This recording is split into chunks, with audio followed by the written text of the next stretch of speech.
The morning sun hadn't even cleared the tree line when Sergeant Major Thorne made his opinion perfectly clear. His voice, that unmistakable rasp of gravel and steel, cut through the humid air like a warning shot. Nobody asked for this. I certainly didn't ask for this. A 110-pound paper pusher in my crucible. This isn't diversity day at the library, folks. This is where we separate warriors from casualties waiting to happen. The crowd of operators standing in formation, men whose bodies were carved from years of brutal training, whose jaws could have been chiseled from granite, shifted uncomfortably. A few nervous chuckles rippled through the ranks. They stood at the edge of Fort Bragg's Area J, affectionately and fearfully known throughout the special operations community as the Crucible. This was hallowed and horrifying ground, a place specifically designed to find the absolute limit of human endurance and then drag you screaming a mile past it. 3 weeks of hell compressed into 50 square kilometers of dense forest, treacherous swamps, and rolling hills that had broken more elite soldiers than most units would ever train. And Sergeant Major Thorne was its undisputed king. He had written the manual, literally, on tactical tracking and counter-tracking. His book was the Bible for every Allied Special Operations unit. He saw the world differently than normal men. To him, the wilderness wasn't just terrain. It was a living manuscript written in sign, spore, and disturbance, and he was its most fluent, most deadly reader. Every soldier who passed through his advanced tracking and evasion course was either forged into a weapon of terrifying competence or shattered into a cautionary tale. There were no in-betweens. There was no middle ground. You either emerged from the crucible transformed, or you didn't emerge at all. This year's class represented the absolute pinnacle of American military capability. Green Berets who could disappear into any culture on Earth. Navy SEALs whose exploits would never see daylight. Marine Raiders who thrived in chaos. Delta operators so classified their existence was technically a rumor. The best of the best, sent here to be humbled and rebuilt by the master. And among them stood an anomaly. A statistical impossibility that made Thorne's blood pressure spike every time he looked at her personnel file. Specialist Alara Vance. According to her paperwork, she was an administrative clerk attached to a signals intelligence unit. Some high-level command decision had volunteered her for this course. Volunteered was a generous description. She'd been assigned, dropped into his crucible like a bureaucratic hand grenade, and Thorne found it deeply, personally insulting. She stood a full head shorter than even the smallest operator in formation. Her build was lean, almost delicate, more suited to running marathons than humping 100 pounds of gear through hell. Her face was unremarkable, pleasant enough, but forgettable in that bureaucratic way. And her eyes, though clear, held a placid stillness that Thorne misread completely. He saw vacancy. He saw disinterest. He saw weakness wrapped in a uniform. He saw a box-ticking exercise, a political statement that diluted the purity of his life's work. His contempt wasn't just personal, it was theological. The Crucible had a spirit, a demanding God of pure competence, and this offering was an insult to everything he believed. While Thorne delivered his opening sermon of intimidation, pacing before the assembled operators with the rhythmic finality of a judge passing sentence, Specialist Vance was doing something that would have been illuminating if anyone had bothered to actually watch. She was meticulously checking the tension on every strap of her nondescript rucksack. Her movements were economical, precise, completely divorced from the loudest man on the planet currently dissecting her very presence. She didn't flinch, her gaze didn't waver, her shoulders didn't slump. She simply continued her inspection as if his booming voice was just ambient noise, like wind through the pines or distant thunder. "In this place, your reputation means nothing," Thorne declared, his voice echoing off the tree line. "Your medals mean nothing. Your war stories mean absolutely nothing." His gaze swept over the formation, pausing with theatrical precision on Vance. "What matters is what you leave behind. A footprint, a broken branch, the faint scent of sweat on a leaf. I will find it. My instructors will find it. We will hunt you like animals. We will run you to ground, and we will expose every single weakness you thought you could hide." He pointed a thick finger toward the vast, menacing wall of forest behind them. "Out there, you are either predator or prey, hunter or hunted. There is no third option. There is no negotiation. There is only survival or failure." Vance, having finished with her pack, was now examining the laces of her standard issue boots with the same careful attention. She wasn't ignoring him. It was something deeper, something more profound than simple disrespect. She was operating on an entirely different plane of existence, one where his performative rage was simply irrelevant. Her focus was absolute, directed, inward and downward to the point of contact between herself and the earth. One of the SEALs, a mountain of muscle and scar tissue named Cutter, leaned slightly toward his teammate. "She's going to get eaten alive," he whispered. His friend nodded with grim certainty. They felt a strange mixture of pity and annoyance. Her inevitable and rapid failure would be a distraction, a drain on the course's limited resources, a constant rescue operation waiting to happen. Thorne, having finished his sermon, walked directly to Vance. He stopped so close that his shadow completely enveloped her smaller frame. "Specialist," he barked, the word dripping with sarcastic formality. "Do you have anything to contribute here? Any last words before we release the hounds?" She looked up. Her gaze met his for the first time, and her eyes were a calm, neutral gray like morning fog over a still lake. There was no fear in them, no defiance either. It was nothing, absolutely nothing. And somehow, this nothingness infuriated Thorne more than any challenge or excuse could have. "No, Sergeant Major," she said. Her voice was soft, clear, utterly devoid of emotion. It was a simple statement of fact. She had nothing to add. And with that single fluid motion, she shouldered her pack with a technique so economical it barely seemed to happen, turned, and faced the forest.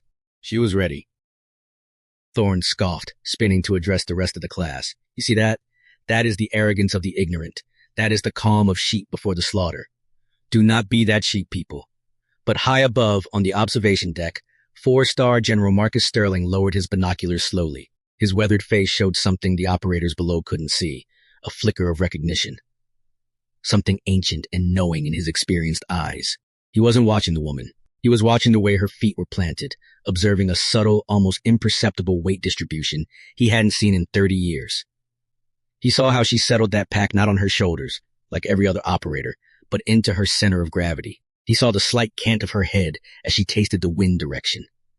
He saw the ghost of a technique, a philosophy of movement he thought had died out, buried in a classified file so deep it was practically mythology. He had seen it only once before, in the shadowy jungles of a forgotten war, practiced by a man who could walk on leaves and leave no trace.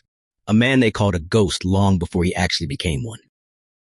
The general leaned forward, a cold dread mixing with electric anticipation in his chest. He wasn't watching a sheep headed for slaughter. He was watching the return of a legend he thought extinct. He just hoped Thorne would figure it out before his entire world came crashing down around him. The second day of the exercise began with a biblical downpour, freezing rain that turned the forest into a living nightmare. Thorne welcomed it with a predatory grin. Bad weather was a force multiplier for the hunter, and absolute hell for the hunted. It washed away tracks, chilled bodies to hypothermic temperatures, and systematically broke spirits. He stood in the command and control tent, a sprawling canvas structure that hummed with electronic life. Dozens of monitors displayed thermal feeds, drone overviews, GPS trackers for his hunter teams. The atmosphere was thick with wet canvas smell, hot coffee, and professional confidence. Every operator in the class carried a small encrypted GPS transponder attached to their gear, a safety measure that also served as the ultimate judgment tool. On the main tactical display, 23 green icons moved slowly, desperately through the unforgiving terrain. 23 elite soldiers scattered and running for their lives. But one icon was conspicuously, impossibly absent. Vance's transponder had gone dark exactly 6 hours after the exercise began. "She cut it off, or it malfunctioned," Instructor Diaz said, pointing to her last known position on the map. It was a ridiculously exposed spot, a small clearing near a shallow creek. Amateur hour. She probably panicked when the storm rolled in and ditched her primary pack. Thorne nodded with grim satisfaction. This was the predictable arc of the unprepared. First, a burst of adrenaline-fueled energy, then the slow, grinding reality of exhaustion, then the critical mistake born of fear and desperation. "She's walking blind," Thorne declared to the room with absolute certainty. "Lost, cold, and scared. She's hunkered down somewhere within a 2-kilometer radius of that creek bed, trying to wait out the storm. She thinks the rain will hide her. She doesn't realize it's my greatest weapon." He began issuing orders with the sharp, confident precision of a master conductor orchestrating a symphony of pursuit. "Team Alpha, you're on point. Sweep north from the creek. Look for rookie mistakes. A bivouac with too much disturbed ground. A shelter that's too big, too obvious. Team Bravo, take the south bank. She'll be drawn to water, but won't know how to use it properly to cover her trail. I want eyes on every game trail, every overhang, every thicket dense enough to hide a body. The teams, comprised of Thorne's own instructors, men who could track whispers on the wind, acknowledged and melted into the downpour. For the rest of the day, the command tent hummed with quiet, focused activity. Radio reports crackled in with frustrating regularity. Negative contact. No sign. Command area is clear. Thorne's confidence began curdling into annoyance that tasted like bile. He berated his teams over the comms with increasing frustration. Widen your search parameters. You're looking for a soldier, not a ghost. She has to eat. She has to sleep. She has to leave some trace. She is made of matter. She exists in physical space. Now find her. As dusk fell, casting long, distorted shadows across the rain-slicked forest, the first of the other evaders began falling. A Marine raider, exhausted and dangerously hypothermic, was found huddled in a poorly constructed lean-to. 2 Green Berets were tracked to a cave system, their trail a veritable highway of broken ferns and clumsy boot prints. Each capture was a small victory, validation of Thorne's methods and doctrine, but they felt hollow. The primary target, the one he had publicly marked for humiliating failure, remained utterly absent from the narrative. The night brought no relief. Thermal drones with sophisticated sensors capable of detecting a field mouse's body heat from 1,000 feet scanned every sector around the creek. They found deer, raccoons, a stray coyote. They found absolutely nothing human. Canine units, German shepherds with noses so sensitive they could smell fear itself, were brought to Vance's last known position. The dogs cast about, whined in genuine confusion, and finally sat down, unable to acquire even a ghost of a scent trail. It was as if she had simply been lifted from the earth by some unseen hand. Thorne's annoyance metastasized into cold, gnawing anger that ate at his professional identity. He stared at the map, at the single static, mocking red X marking her last known point. He had built his entire identity, his legendary career spanning decades, on one immutable principle. Everyone leaves a trace. It was a law of nature as fundamental as gravity. And this slip of a woman, this administrative clerk, with her forgettable face and quiet demeanor, was defying it, violating the very laws of physics he built his life around. He was no longer running a training exercise. He was being challenged on a level he had never experienced. His reputation, his philosophy, his very understanding of how the world worked was being tested by an empty space on a map. "Sir," Diaz said carefully, his voice hesitant in the tense atmosphere. "Maybe the transponder failure was legitimate equipment malfunction, and she got into real trouble out there. Injured, maybe even dead." Thorne's fist slammed down on the map table hard enough to make every monitor jump. "No," he roared, his voice raw with frustration bleeding into something approaching obsession. "That's the easy answer. That's the comfortable excuse that lets us all sleep tonight. She's out there, she's conscious and mobile, and she's mocking us. She thinks this is some kind of game." He grabbed his personal pack with shaking hands, his face a mask of grim determination. "I'm going out myself. Team Charlie, gear up and come with me. We're going to the source. I'll find her trail if I have to get on my hands and knees and taste the damn mud." The other instructors exchanged worried glances. The master was descending from his throne. The god of the crucible was entering the field of play personally. This was no longer about training doctrine or teaching lessons. It had become a personal crusade, and everyone in that tent could feel it. As Thorne stepped out into the relentless driving rain, he failed to notice the subtle shift in atmosphere within the tent. The quiet confidence of his hunter teams had been replaced by something else. A growing sense of unease, a creeping, superstitious respect for the void on their screens. They were hunting something that didn't play by any known rules, something that didn't seem to exist in conventional space. They were hunting a phantom.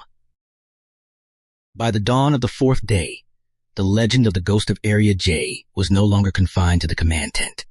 It had spread like a virus through the hunter teams in the field, whispered over encrypted communications during the lonely, rain-soaked nights. They had captured 20 of the 24 evaders by now. The remaining 3 were seasoned veterans, masters of fieldcraft in their own right. Their trails were faint, clever, extraordinarily difficult to follow. But they were trails, they were tangible, they were human. Specialist Vance, however, remained a complete and total enigma, wrapped in an impossibility. 72 hours since her transponder went dark. In that time, 36 of the world's most elite trackers, equipped with technology that bordered on science fiction, had systematically scoured every square inch of 50 square kilometers of wilderness. The sum total of their findings was nothing. Not a single footprint, not one broken twig, not a discarded wrapper or energy bar remnant, not a single fiber of clothing snagged on brush, not one heat signature, not one scent trail for the dogs. It was a perfect, pristine, physically impossible absence. Sergeant Major Thorne, who had been in the field for 36 straight hours without sleep, was a changed man. The arrogant, confident master who had stood before the class 4 days ago had been stripped away like old paint, leaving something raw and haggard underneath. His eyes were bloodshot, sunk deep into their sockets. Mud caked every inch of his face and uniform. He hadn't slept, fueled only by black coffee and a burning, visceral need to solve the puzzle that was systematically consuming his sanity. He was on his hands and knees at the edge of that creek, the exact spot where her signal had vanished, running damp soil through his fingers for the 100th time, like a man searching for answers in dirt. "It's impossible," he muttered to himself, the words somewhere between prayer and curse. "It's a fundamental violation of physics." Diaz stood over him holding a thermal scanner that had found nothing but wildlife. "Sir, we've swept this grid 6 times. The general is coming out personally. He wants a situation report." Thorne staggered to his feet, his face a thunderous mask of fury and humiliation mixing into something toxic. "The situation is, we are hunting a ghost. The situation is a 110-pound clerk has made a complete mockery of my life's work, my reputation, everything I've built. You tell the general, you tell him I will not stop until I have answers." But his voice lacked its earlier conviction. It was brittle, frayed at the edges like rope about to snap. The entire exercise had ground to a complete halt, reoriented around this single infuriating mystery. The other evaders, wherever they were hiding, had been all but forgotten. The sole mission now was simple and impossible. Find Vance. The psychological effect on the hunter teams was profound and disturbing. Their initial confidence had evaporated completely, replaced by something approaching superstitious awe. They started seeing signs where there were none, jumping at shadows, attributing every rustle of leaves to a phantom they could not comprehend or contain. They spoke of her in hushed, almost reverent tones, no longer using her name. They called her the Phantom, and the name stuck like a prophecy. It was into this tense, defeated atmosphere that General Marcus Sterling walked. His presence immediately sucked the remaining air out of the command tent. He wasn't in combat fatigues, but in his formal Class A uniform, the constellation of stars on his shoulders and the vibrant ribbon rack on his chest, a stark reminder of a different world, one of order and consequence and secrets. He moved with quiet, deliberate grace that belied his age, his experienced eyes taking in the entire scene in a single, sweeping glance. He looked at the exhausted faces of the instructors, the untouched trays of food, the overflowing coffee pot, and the vast, empty quadrant on the main screen where one operator should be. He didn't need a verbal report. The situation was written on every surface. He walked to the tactical map and stared at the red X marking Vance's last known position. He stood there for a full minute, silent and utterly still. The only sound was the electronic hum and a distant drumming of rain that hadn't stopped in days. Finally, he spoke, his voice calm and low, yet it cut through the tension like a surgical scalpel. "Sergeant Major Thorne is in the field, I take it." Daz snapped to attention despite his exhaustion. "Yes, General. He's been leading the search personally for over 30 hours. Sterling nodded slowly, his eyes still fixed on that screen. "He's looking in the wrong place," he said, more to himself than anyone else. "He's looking for a person. He should be looking for a pattern." He turned to the communications technician. "Son, I need you to pull up satellite imagery archives for this sector. Specifically, I want the multispectral feed from 1800 hours on day 1, just as the storm was rolling in." The technician, a young corporal intimidated by direct address from a 4-star general, fumbled with his keyboard. "Sir, the cloud cover was almost total. You won't see anything useful. Just do it, Corporal," Sterling said, his voice gentle but carrying the weight of absolute authority. An image appeared on the main screen, a swirling mass of gray and white clouds obscuring everything. The corporal began cycling through different spectral filters, thermal, infrared, synthetic aperture radar. The images were grainy, indistinct messes of pixels. "There," Sterling said suddenly, pointing to a small, almost imperceptible distortion in the corner of the infrared image. "Zoom in on that section. Enhance it." The corporal complied, and a pixelated, blurry section of forest floor filled the screen. It looked like absolutely nothing, just a random collection of slightly warmer and cooler spots that could mean anything or nothing. "I don't see anything, sir," Diaz admitted, squinting at the screen with tired eyes. Sterling walked closer, his gaze intense with recognition. "Most people wouldn't. You're all looking for a human trail. Broken branches, boot prints, the disturbed ground. The things Thorne spent his career teaching you to find. You're looking for evidence of a body moving through space, disturbing it." He tapped the screen with one precise finger. "She didn't move through it. She moved with it. Look at the water flow patterns off that ridge. See how the rain is pooling in that depression? It's unnatural. Subtle, but unnatural. It's being diverted, channeled intentionally. It's an old technique, something from a program most people don't know existed. They called it watershed mimicry. The idea isn't to hide your trail, it's to make your trail look like the work of nature itself. Make your presence indistinguishable from wind and water and time." A stunned silence fell over the room like a physical weight. They were all staring at the screen now, trying desperately to see what he saw, trying to comprehend the sheer, mind-altering brilliance of what he was describing. They had been searching for a needle in a haystack when they should have been looking for a single straw behaving like a needle. "Pull up her personnel file," Sterling commanded, his voice now hard as iron. "The real one." The legend of the Phantom was about to be given a name, a history, and a purpose that would redefine everything they thought they knew. The corporal's fingers flew across a different keyboard, this one connected to a secure, encrypted network that required credentials most people in that tent didn't possess. He typed in General Sterling's access codes, then Specialist Vance's service number. The initial file that appeared was the one they had all seen before. Alara Vance, Administrative Specialist, Signals Intelligence, basic qualifications, no significant commendations, a clean but thoroughly unremarkable record. It was a digital ghost, a cover so thin it was almost insulting, designed specifically to be overlooked and forgotten. "That's a shell file, son," Sterling said quietly, his voice carrying the weight of old secrets. "Use my override authorization. Code Sierra Omega 9 Access file Talon 7. The corporal's eyes widened visibly. He had heard whispers of the Talon designation in hushed conversations, but it was the kind of rumor you didn't repeat if you valued your career. A boogeyman story senior NCOs told to scare new intelligence analysts. It was a classification level so high it officially didn't exist in any manual or regulation. He typed in the command with shaking hands.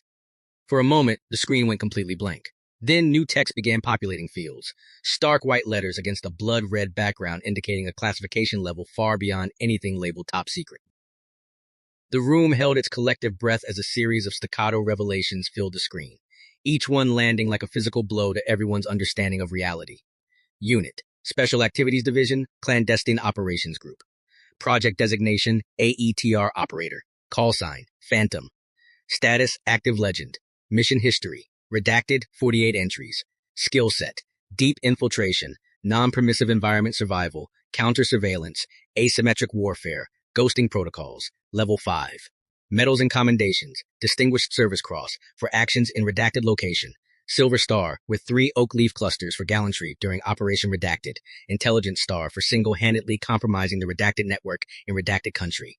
Operational notes, subject is the sole surviving graduate of the Talon program, a developmental initiative to create an operator capable of complete non-detection by any known technical or human intelligence means. Subject is not to be considered a conventional soldier. She is a strategic asset trained to mimic and exploit natural environmental patterns to achieve objectives impossible for standard operators. She does not evade detection. She assimilates into environments at a molecular level. Final assessment. Subject's ability to remain undetected is considered absolute under any operational conditions. Do not attempt to track using conventional methods. In crisis situations, do not attempt rescue operations. Assume she is managing the crisis. Any operator encountering this file without proper authorization will be subject to immediate investigation. A profound, deafening silence descended upon the command tent like a physical presence. The instructors, the technicians, the hardened operators who had seen combat across a dozen countries stared at the screen with expressions of stunned incomprehension. Their minds were struggling desperately to reconcile the unassuming woman from the assembly area with the absolutely terrifying resume now glowing before them. The librarian, the book club member, the 110-pound clerk who seemed to belong anywhere but a special operations training ground. It was all a lie. A perfect, multi-layered piece of camouflage more effective than any ghillie suit ever designed. She wasn't just an elite soldier operating at a higher level. She was an entirely different species of operator altogether. General Sterling turned away from the screen to face the stunned men, his face grim and etched with the weight of secrets he carried for decades. 30 years ago, he began, his voice filling the void and commanding absolute attention. We had a problem. Our best people, our most elite operators, were getting tracked and caught behind enemy lines at an unacceptable rate. The technology was getting too good, too sophisticated. Thermal imaging, satellite surveillance, acoustic sensors, biometric scanners. The human element was becoming a critical liability in an age of total awareness. So a program was created. He continued, his words measured and heavy. A deeply classified, morally ambiguous program called Talon. Its purpose was not to create better soldiers. It was to create something that wasn't quite a soldier at all. Something that could shed the markers of humanity and become indistinguishable from the landscape itself. He paused, letting the full weight of his words sink into their consciousness. They took a handful of candidates, orphans with no family connections, no one who would ask difficult questions, prodigies in observation, pattern recognition, environmental awareness. They didn't train them in conventional combat tactics. They trained them in biology, geology, meteorology, behavioral psychology. They taught them to think like wind patterns, to move like water through terrain, to hide like shadows that don't technically exist. They taught them to systematically erase their own presence from the world at every level. Most of the candidates washed out completely or broke psychologically under the training. The program was eventually deemed too costly, too extreme, too far outside acceptable operational parameters. It was officially shut down and buried so deep. Most people who knew about it are dead now. His gaze swept across every face in the room with the intensity of a man delivering judgment.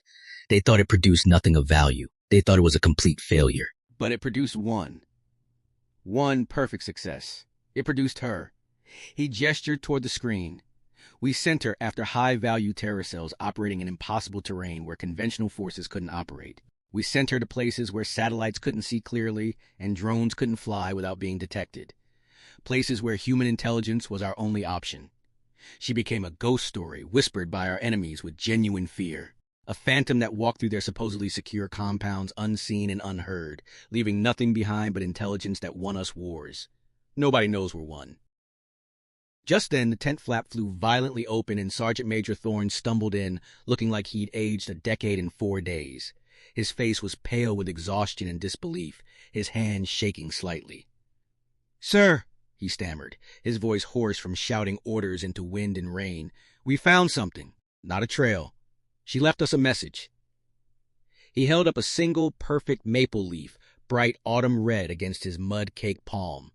In its center, 3 tiny, precise holes had been carefully pricked with what looked like a pine needle. They formed a simple 3-letter acronym known to every soldier in the room, a code that needed no explanation. EOM. End of mission. Sterling took the leaf carefully, a faint, sad smile touching his weathered lips. "She's telling us she's done," he said softly. "The exercise is over. She won." Completely and absolutely. He looked directly at Thorne, his eyes holding no anger or judgment, only profound, weary authority earned through decades of impossible decisions. "Sergeant Major, you are the best tactical tracker in the world. Nobody disputes that. You can hunt men better than anyone alive. But you spent the last 4 days trying to hunt a force of nature with techniques designed for human targets. Your mistake wasn't in your skill or your dedication.